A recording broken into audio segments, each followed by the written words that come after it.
Assalamualaikum warahmatullahi wabarakatuh. Bertemu lagi dengan saya.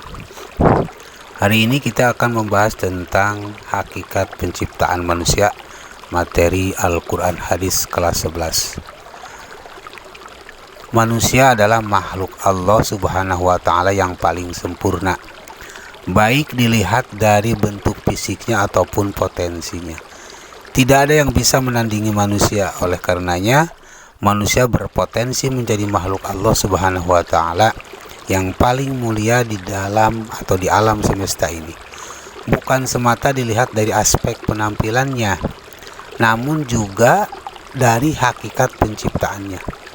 Dari mulai proses kehadirannya hingga proses ketiadaannya.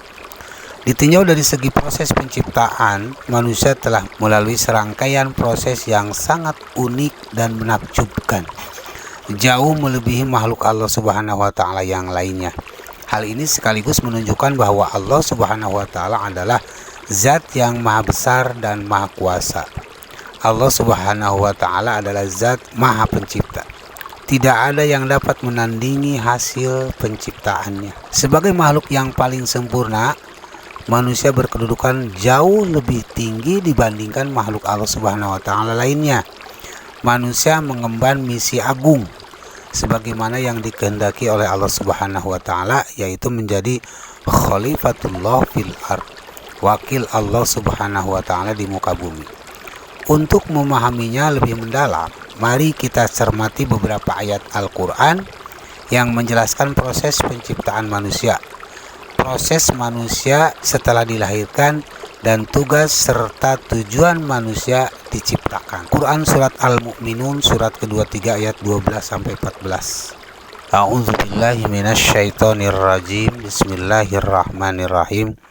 Walaqad khalaqnal insana min sulalatin min tin summa ja'alnahu nutfatan fi qararin makin summa khalaqnan nutfata 'alaqah fa khalaqnal 'alaqata mudghah fa khalaqnal mudghata 'idhaman fa kasawnal 'idhama lahman summa ansha'nahu khalqan akhar fatabarakallahu ahsanul khaliqin.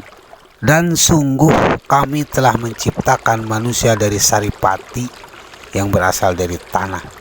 Kemudian kami menjadikannya air mani yang disimpan dalam tempat yang kokoh, yakni rahim. Kemudian air mani itu kami jadikan sesuatu yang melekat. Lalu sesuatu yang melekat itu kami jadikan segumpal daging. Dan segumpal daging itu kami jadikan tulang belulang. Lalu tulang belulang itu kami bungkus dengan daging.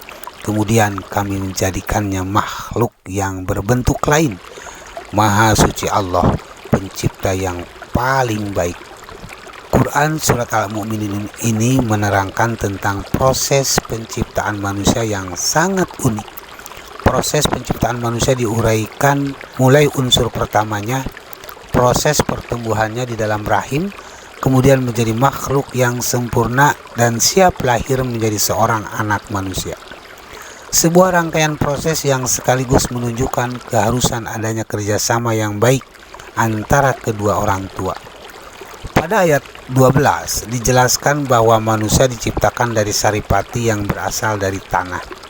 Selanjutnya pada ayat 13, dengan kekuasaan Allah Subhanahu wa Ta'ala, saripati yang berasal dari tanah tersebut dijadikan menjadi nutfah atau air mani. Dalam istilah ilmu biologi, air mani seorang laki-laki disebut dengan sel sperma, dan air mani kaum perempuan disebut dengan sel telur atau ovum.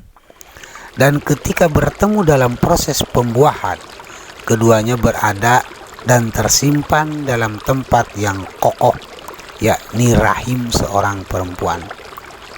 Selanjutnya pada ayat 14 dijelaskan bahwa ketika telah berada dalam rahim seorang perempuan dalam waktu tertentu, yakni 40 hari, nutfah tersebut berkembang menjadi alaqah, segumpal darah. Kemudian dalam kurun waktu tertentu pula, yakni 40 hari, alaqah tersebut berubah menjadi mudghah, segumpal daging. Lalu selama kurun waktu tertentu pula 40 hari, mudghah tersebut berubah menjadi tulang belulang yang terbungkus daging, dan akhirnya tumbuh dan berkembang menjadi anak manusia. Sebagaimana telah disebutkan juga dalam ayat tersebut, kemudian kami menjadikan ia makhluk yang berbentuk lain.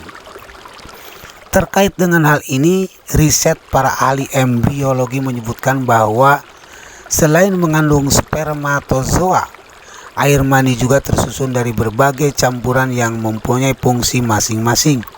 Misalnya mengandung gula yang diperlukan untuk menyediakan energi bagi spermatozoa, menetralkan asam di pintu masuk rahim, dan melicinkan lingkungan agar memudahkan pergerakan sperma. Sebelum proses fertilisasi atau pembuahan terjadi, 250 juta sperma terpancar dari laki-laki pada satu waktu menuju sel telur, yang jumlahnya hanya satu setiap siklusnya.